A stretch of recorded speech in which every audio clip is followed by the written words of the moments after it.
नमस्कार, वंदे मातरम। आप देख रहे हैं भारत की आवाज न्यूज। आइए नजर डालते हैं इस वक्त की खबरों पर। उत्तर प्रदेश की राजधानी लखनऊ में समाजवादी पार्टी के राष्ट्रीय अध्यक्ष एवं उत्तर प्रदेश के पूर्व मुख्यमंत्री अखिलेश यादव ने पार्टी कार्यालय लखनऊ में एक प्रेस वार्ता को संबोधित किया। प्रेस वार्ता के दौरान अखिलेश यादव ने राज्य और देश की वर्तमान राजनीतिक परिस्थितियों, जनता से जुड़े मुद्दों तथा आगामी चुनावों की तैयारी पर विशेष से चर्चा की गई। उन्होंने कहा कि समाजवादी पार्टी गरीब, किसान, मजदूर, नौजवान और महिलाओं के अधिकारों की लड़ाई निरंतर लड़ती रहेगी। अखिलेश यादव ने सरकार की जन विरोधी नीतियों की आलोचना करते हुए कहा कि जनता महंगाई, बेरोजगारी और भ्रष्टाचार से त्रस्त है, जबकि सरकार जनता के मूल समस्याओं से ध्यान भटकाने में लगी हुई है। उन्होंने कहा कि समाजवादी पार्टी विकास, समानता और न्याय मुद्दों पर संघर्ष जारी रखेगी। आपको बताते चले कि यह उद्घोर उत्तर प्रदेश की राजधानी लखनऊ में पार्टी के राष्ट्रीय अध्यक्ष अखिलेश यादव ने जनता को संबोधित करते हुए कहा। तो लखनऊ से देखें हमारे सहयोगी सुनील सिंह की एक खास रिपोर्ट। खबर अच्छी लगे तो हमारे चैनल को लाइक, शेयर, सब्सक्राइब अवश्य करें। आप अपना सुझाव कमेंट बॉक्स में दें।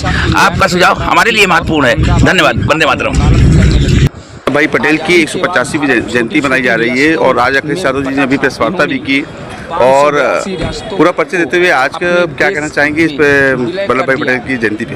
मैं सौरभ कटियार, जिला उपाध्यक्ष समाजवादी पार्टी फरुखाबाद, और आज प्रदेश कार्यालय में सरदार वल्लभ भाई पटेल ऐसे महान पुरुष जिनके वजह से जो आज भारत का नक्शा, एक संपूर्ण नक्शा, एक प्यारा नक्शा दिखाई पड़ता है, जो उनकी ऐसे महापुरुष की जयंती है, जिसका हमारी पार्टी ने आज बहुत बड़े हर्षोल्लास के साथ मनाया। और क्या क्या आप पूरा परिचय देते हुए आप क्या कहना चाहेंगे जो आज अखिलेश यादव जी की प्रेस वार्ता थी? प्रेस वार्ता में बहुत सारे चीज़ों पे पत्रकारों के सवाल जवाब रहे, तो कैसा क्या रहा जो है? उन्होंने एक मैसेज दिया कि देश की आज सरदार पटेल जी की जयंती पर देश की एकता, अखंडता की जब बात हो रही है और ये भाजपा जब उनके सिद्धांतों पर चलने का झूठा दिखावा कर रही है, और जब सरदार पटेल जी ने हमको जो देश सौंपा था, राष्ट्रीय अध्यक्ष जी ने वही बात कही कि आज देश की सीमाएं वो नहीं बची हैं जो सरदार पटेल जी ने हमको देश सौंपा था। चीन ने देश की सीमाओं पर अतिक्रमण कर लिया है और हमारी सीमाएं और संकुचित हो चुकी हैं। हमको सरदार पटेल जी की रास्ते पर चलने का प्रण लेना है और भाजपा को हटाना है।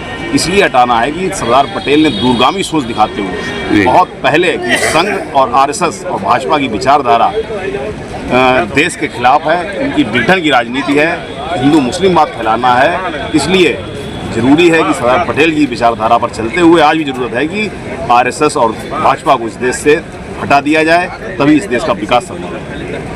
2027 के चुनाव में समाजवादी पार्टी की क्या तैयारी है? अखिलेश यादव जी को मतलब जो तैयारी है या आप? 2027 में जनता लोकसभा चुनाव में एक झलक दिखा चुकी है और आप यकीन मानिए 2027 में भाजपा एक दूसरा दल भी साबित नहीं होगी। इतना बड़ा अंतर समाजवादी पार्टी का रहेगा और समाजवादी पार्टी 2/3 बहुमत के साथ सरकार बनाएगी, क्योंकि हम लोग और देश की जनता सब जान चुकी है ये लोग विघटन की राजनीति कर रहे हैं, इनका विकास से कोई लेना देना नहीं है। और आज हम लोग सरदार पटेल जी की जयंती पर, मैं खुद पटेल वंशी हूँ और मैं खुद प्रण लेता हूँ कि हम सब लोग एकजुट होकर, हम पूरा पीडीए परिवार एक हो रहा है, हम सभी पीडीए समाज के लोग समाजवादी पार्टी सरकार 2/3 बहुमत से बनाने जा रहे हैं। एक बार पूरा अपना परिचय दे दीजिए। सौरभ कटियार, मैं फरुखाबाद से फ्रंटल संगठन में जिला उपाध्यक्ष हूँ, मैं पूर्व छात्र संघ अध्यक्ष भी रहा हूँ।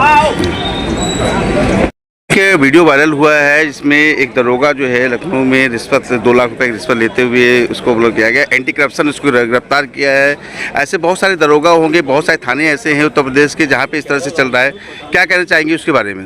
ये इसके विषय में मुझे जानकारी नहीं है तो मैं उस विषय में नहीं बोलूँगा, लेकिन और जगह आप करप्शन की बात कर रहे हैं, ये सरकार में शासन प्रशासन बिल्कुल निरंकुश है। जो रिश्वत का एक धंधा है या फिर जो एक हर ऑफिस में एक रेट तय होता है, वो रेट के दाम 10 गुने बढ़ गए हैं और 10 गुने बढ़ने के बाद भी ये भी गारंटी नहीं है कि आपका काम भी हो सके।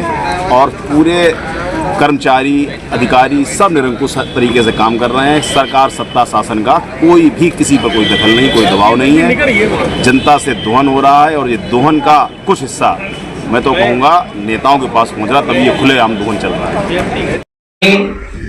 वोटर लिस्ट ठीक कराने के लिए बीएलओ के साथ संपर्क रखेंगे।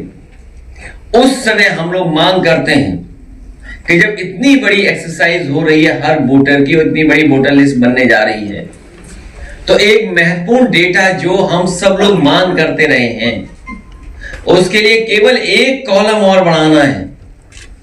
जाति गणना तो बाद की बात है, लेकिन प्राइमरी जाति गणना तो हो ही सकती है। इसलिए हमारी मांग है कि एसआईआर में एक कॉलम और दिया जिससे जाति गणना की जा सके। पॉलिसी मेकिंग है, हमें योजनाएं लागू करनी है या तमाम गरीब परिवार के लोगों तक योजनाएं पहुंचानी है, आर्थिक सामाजिक रूप से उन्हें बराबर खड़ा करना है।